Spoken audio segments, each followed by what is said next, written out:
Assalomu alaykum Uyg'ur radiosining aziz anglovchilari. Kitob anglatish sahifamizda Islom va ayol huzuringizlarda. Abdori Bayraktar Bayrakli, Tadbiriyay nashriyati. Ovozda Xadicha Uyg'ur. 12-qism. Kichik tema istihob. Istihobning ma'nosi muhabbat odamning tanlashini tanishadigan his tuyg'u bo'lib, bir tarafdan suyulgan shay'i Aşu söygen kişi tarafdan yaqtırılğanlığını bildirsə, yəni biri kişinin özü yaqtırğan şeyiga muhabbət bağlaydıqanlığını bildirdi. Hər xil tanlashlarga duch kelgan odamning tanlash qarorini belgilaydigan omil dal muhabbət duyğusu bo'lib, tanlash asnosida muhabbət kishilarni to'g'riga yoki xatoga yetaklaydi. Bu paytda muhabbatning kishilarni qaymoqtirishdagi eng muhim sabab imonsizlikdan iborat. Osmonlardagi va zimindagi hamma narsa Allohning mulkidir. Uchraydigan qattiq azob sababidan kafirlarga voy. Ular fani dunyo hayotini oxiratdan ustun ko'rdi. Allohning yo'liga to'sqinlik qiladi va Allohning yo'lining agri bo'lishini umid qiladi. Shunga bular cho'nqur gumrohlikdadir. İbrahim surasi 2-3 oyatlar. Olamni yaratquchi Allohni inkor qiluvchilarning qattiq jazoga uchraydiganligi bayon qilingan 1-oyatdan keyin 2-oyatda bu kafirlarning Allohligi bayon qilingan. Kafirlarning, ya'ni imonsizlarning birinchi adlayligi shuki, ular fani dunyoni oxiratdan ustun ko'rdi. Hammaga qodir Alloh oyatdagi tanlash hukmini muhabbat kalimasi bilan ifodalagan. Muhabbat so'zi 6 harfdan tarkib topgan fe'il sifatida ishlatilganda, moyillik tanlash ma'nosini ifodalaydi. İmansizlik psixikasi muhabbatni qaymoqtirdi. Bulubmu kishilarning moyilligi muhabbat deb atilgan tiyilg'oq sohada imonsizlik psixikasiga yo'liqqanda kishilarning puti teyiladi. Shuning bilan ular umri kota shaylarni tanlaydi. İmansizlik psixikasi muhabbatning ko'zini ko'r qilib, uning yiroqni ko'rishini to'sidi va ko'z oldidagi manfaatlar bilan insonlarni jalb qiladi. İmansizlik psixikasi muhabbatni faqat tanlash paytida xatolashtirib qolmasdan, balki o'zi tanlaganlardan boshqa parchadan voz kechishga sabab bo'ladi. Allah bu ahvolni mundaq tasvirlaydi. Yo'q, hargiz undaq emas. Amaliyotda sizlar dunyoni ko'z oldinglardagi manfaatni yaxshi ko'rsizlar, oxiratga ko'ngil bilmaysizlar. Qiyomat surasi 20-21 oyatlar. Oyatdagi yaxshi ko'rsizlar iborasi tanlaysizlar degan ma'noni bildirdi.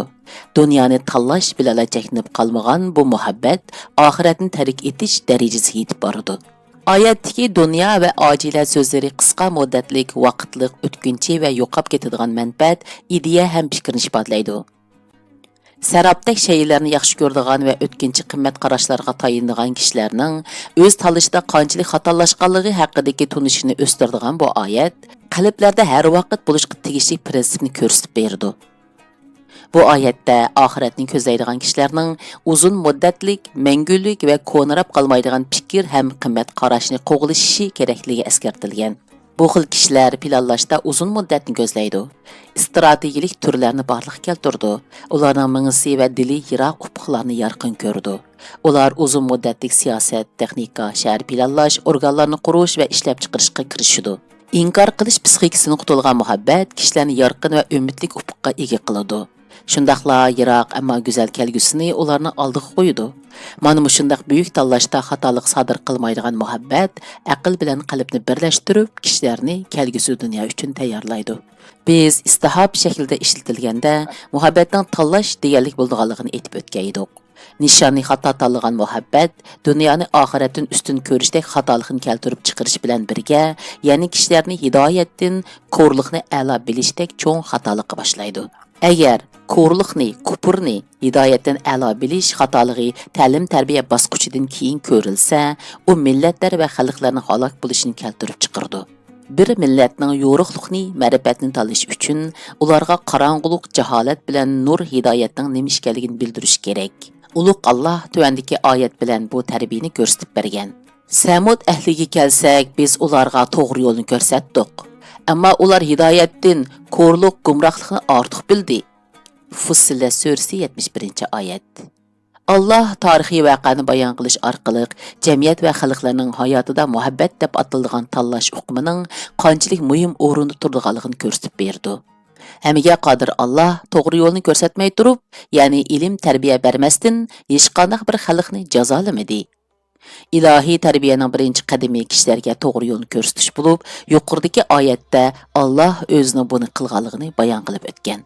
Shundaq turuqluq bu ta'lim-tərbiyə fəaliyyətlerindən keyin Samud xalqi ko'rliqni haqiqatdan, ya'ni yo'ruqlikdan ortiq ko'rgan. Allah ularning tanlashini bayon qilganda muhabbat so'zini ishlatgan. Allah nimaning to'g'ri, nimaning xato, nimaning haq, nimaning botil, nimaning yaxshi, nimaning yomon, nimaning foyda, nimaning ziyon ekanligini bildirgandan keyinmi, insonlar yanala ko'rliqni tanlasa, undaqda ular halok bo'lishga loyiq bo'ladi. Shunga hammaga qodir Allah tuyandik tadbirni qo'llangan. Bu sababdan, ya'ni ularning xato tanlash tufaylidan xor qilg'uvchi chaqmoq azobi ularni halok qildi. Fussilat surasi 17-oyat. Demak, ulug' Allah muhabbatni insonlarning irodasi ulug' qo'ygan bo'lib, ularning irodasining tanlashiga besim qilmagan. Allah hissiyat deb atiladigan muhabbatga zo'rlash bilan emas, balki oqartish, tarbiyalash yo'li bilan muomala qiladi. Agar muhabbat his tuyg'usini tanlash nuqtasida oqartish bir millatni to'g'ri yaxshiga yetaklayolmasa, u shaxs yoki millat jazman halok bo'lishga munosib. İnsanlar gerçi söygü, muhabbet, iman ve bilimning yetakchiligida haqiqatni, yo'ruqlikni ve to'g'riliqni tanlasimi, ammo ba'zida orzu havaslarning kuch kiritishi bilan ko'r, qarg'uliqni, ya'ni qorong'ulikni tanlaydi. İnsan agar söygü, muhabbatning oqartish yo'l boshlashiga insof bilan qaramay, yanala orzu ve havas tarafga buralsa, u holda bu tanlash shu inson uchun halokatdan derak berdi. Samud xalqining ko'rliqi bo'lgan moyilligini atrofli tahlil qilganimizda biz mundaq yakunga kelamiz. Bu yerdagi ko'rliq qalbning ko'rliqi bo'lmasdan, balki aqlning oqartishdan o'z ulushini ololmaganligi tufaylidan o'tirg'i chiqqan aql ko'rliqidan iborat. Shaxs uchun aql ko'rliqi bo'lgan bu omil millat uchun jaholat bo'lib hisoblanadi. Yakka va ijtimoiy aqlning ko'r bo'lishi aql deb atiladigan quyoshning tutilishini ko'rsatadi. Kupurliqni imondan ortiq ko'rishmi yuqoridagi o'xshash shaklda bayon qilingan bo'lib, Tavba surasining 23-oyati bu moyillikni aniq ko'rsatadi. Arzu havasning yetakchiligidagi muhabbatning ko'rliqi va shu sababli jaholat va zulmatni tanlashning badili og'ir bo'ladi. Aql nuridan mahrum qolgan va ko'rliqni tanlagan jamiyat xalqlar jaholat qorong'ulik ostida qolganligi uchun kelajakni ko'ra olmaydi. Hatto atrofidagi shaylarning nima ekanligini his qila olmaydi. Şuna ular düşmenim deb dostunu öldürdü, şifalık deb zaharni içidi, to'g'ri yo'l deb tik yardan g'ulab tushib ketadi. Acaba jaholat qorong'ulikni tanlagandek darajada xatolashganlar qandaqmi yashash huquqiga erishadisin? Kichik tema Wood hukmi haqida. Biz tug'ma sevgi muhabbat tuyg'usini Wood deb atagan edik. Şunlaşqa Allah kishiga va kishilik munosabatga keyingi kunlarda ato qilgan muhabbat Wood deb ataladi. Dostluq ve sevgi muhabbet ma'nosini bildirgan bu uqum yaxshi ko'radigan va muhabbati kuchli bo'lganlarga sifat qilibmi ishlatiladi. Muhabbatning mohiyatida arzu ma'nosining borligini ifodalaydigan bu uqum istamak va arzu qilmoq degan ma'nolarga ega bo'lib, u yana yomonlik va yaxshilik bo'lgan intilishni ifodalaydi. Firqa mazhablar orasidagi psixika pozitsiyasini ifodalash uchun Wood deb atiladigan muhabbat Qur'onda mundaq ishlatilgan. Sizlar iman etgandan keyin ahli kitobdan nurg'un kishilar sizlarni kofir qilishni orzu qiladi. Baqara surasi 109-oyat. Ular sizlarning o'zlarida kofir bo'lishinglarni, shuning bilan o'zlariga o'xshash bo'lishinglarni xohlaydi. Nisa surasi 89-oyat. Har ikki oyatda Wood hukmi arzu qilmoq, xohlamoq, istamak ma'nosida fe'l sifatida qo'llanilgan bo'lib, u kufrlik, inkor qilish psixikasiga ega kishilarning razil istikining, ya'ni iymon etgan kishilarning kufrga qaytishni arzu qilishdagi istikining kuchli ekanligini ifodalagan. Bu arzu farqli aqidaga tava bir guruhning boshqa bir guruhning aqida jihatdan o'zgarishini, ya'ni mavjud aqidasini yenishni eng yuqori darajada arzu qilishi bo'lib hisoblanadi.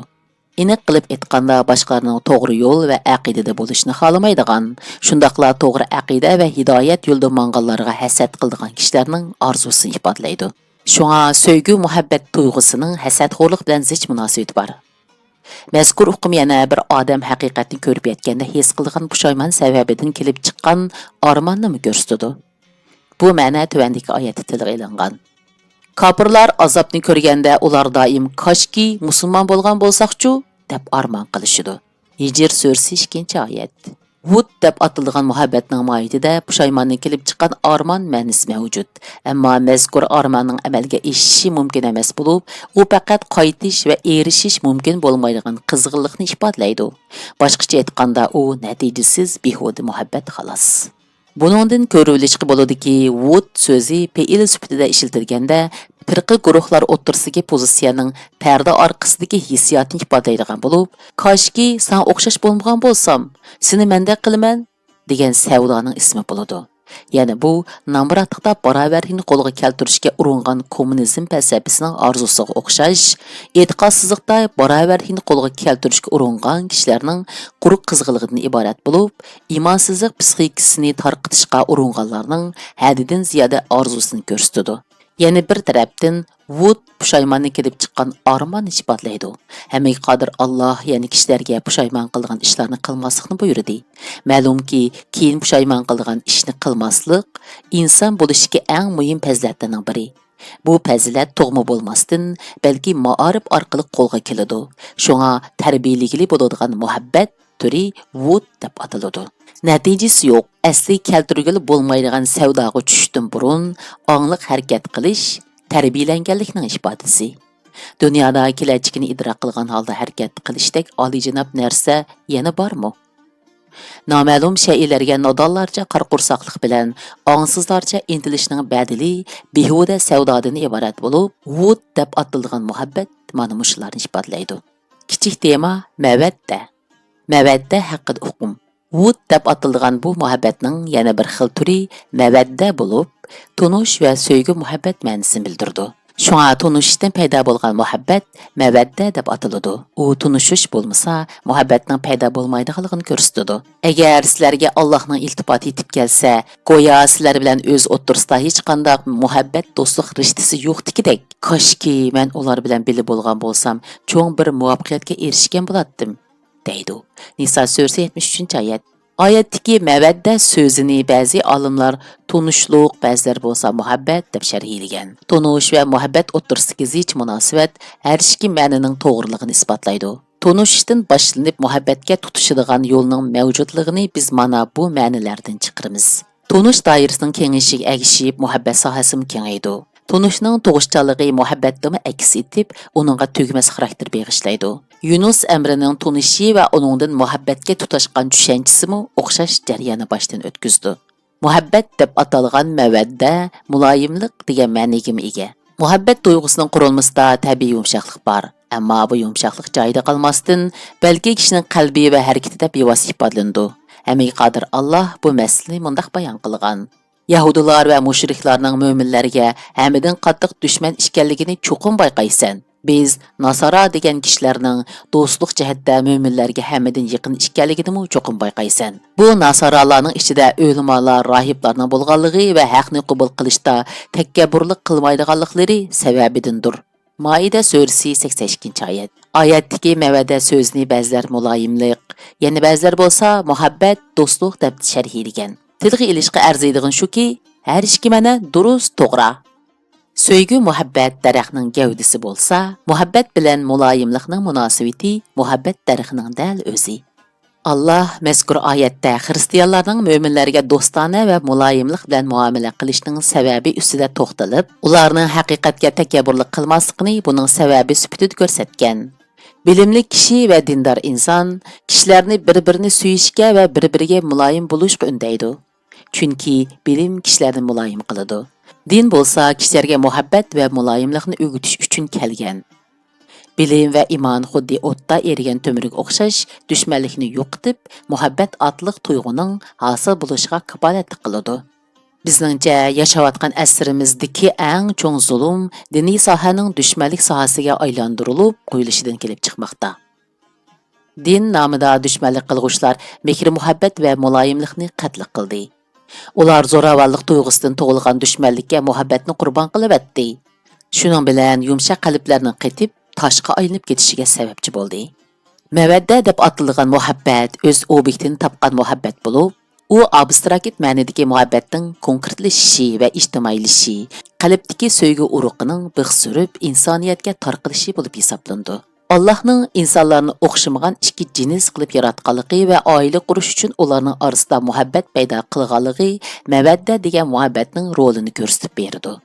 Oila turmushning asosining nimalar ekanligi munosabatlik oyatda tuvandagidek bayon qilingan.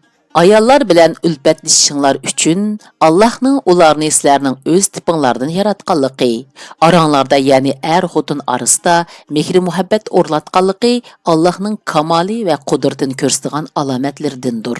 Fikr yurgizadigan xalq uchun shak shubhisizki, buningda nurg'un ibratlar bor. Rum surasi 21-oyat.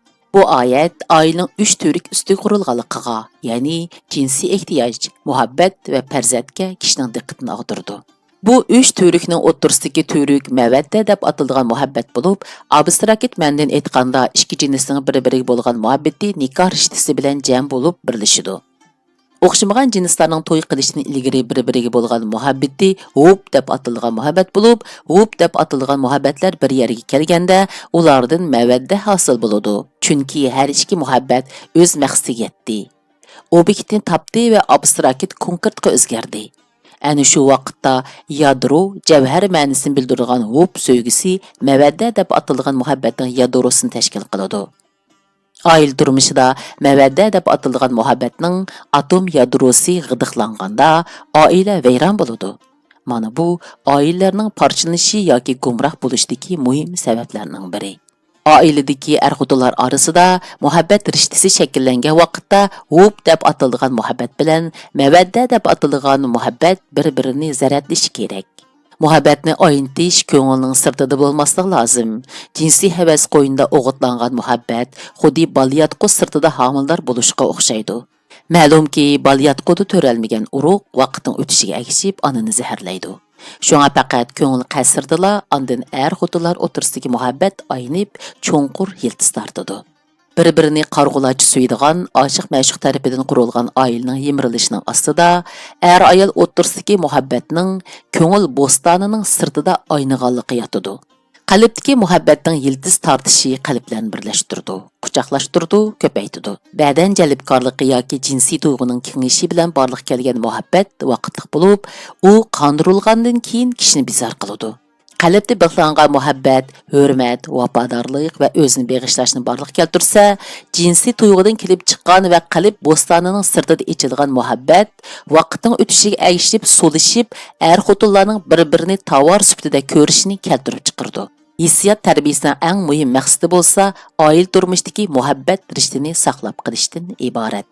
Mawadda deb atilgan muhabbat Payg'ambar alayhissalomning tuqqanlaridan o'zining payg'ambarligi uchun kutadigan birdan-bir narsa edi. Bu haqda tuvandagi oyatda mundaq bayon qilingan.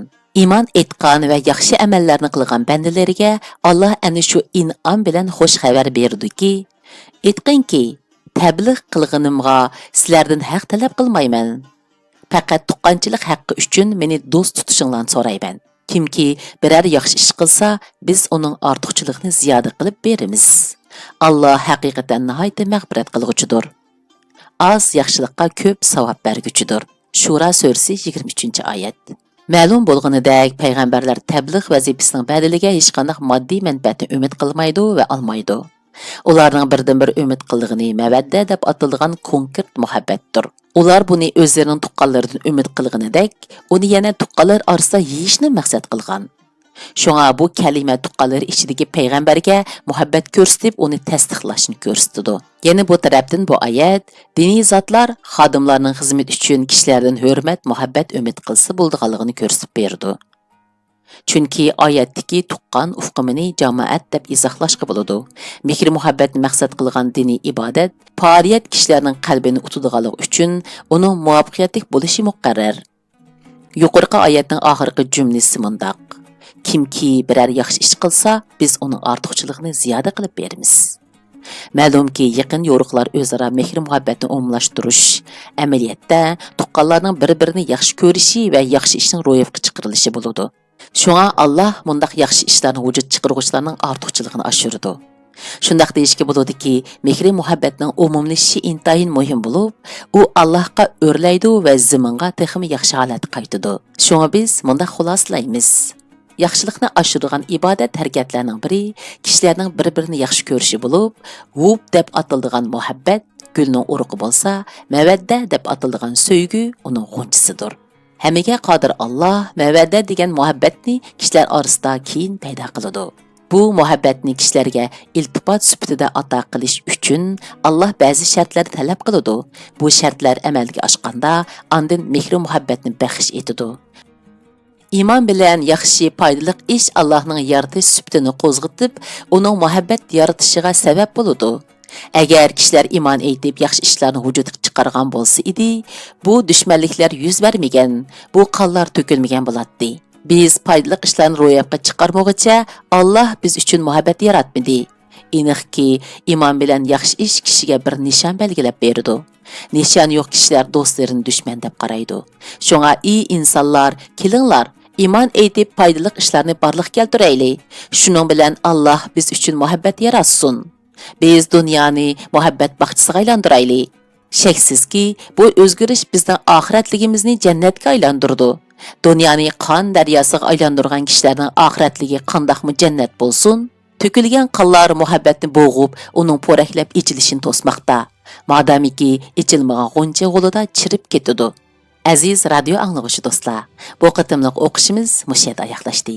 Kelar qitimliq o'qishimizni ko'rishaylik. Xayr xo'sh, Allohga omonat.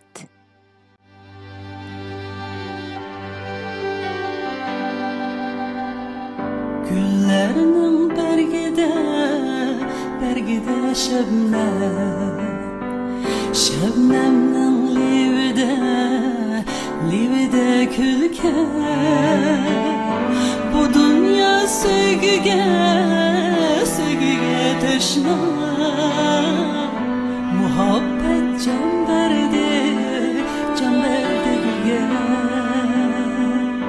Muhabbet can verdi gülge.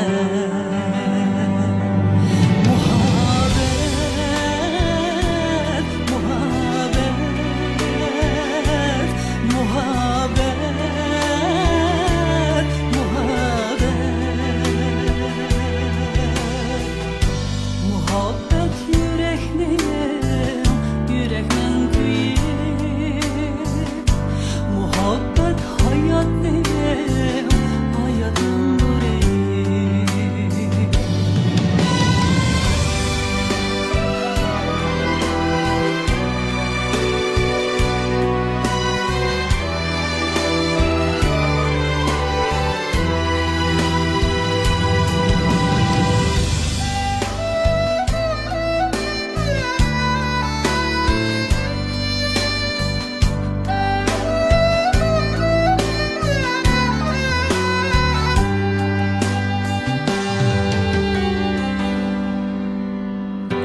Tebessüm eylesin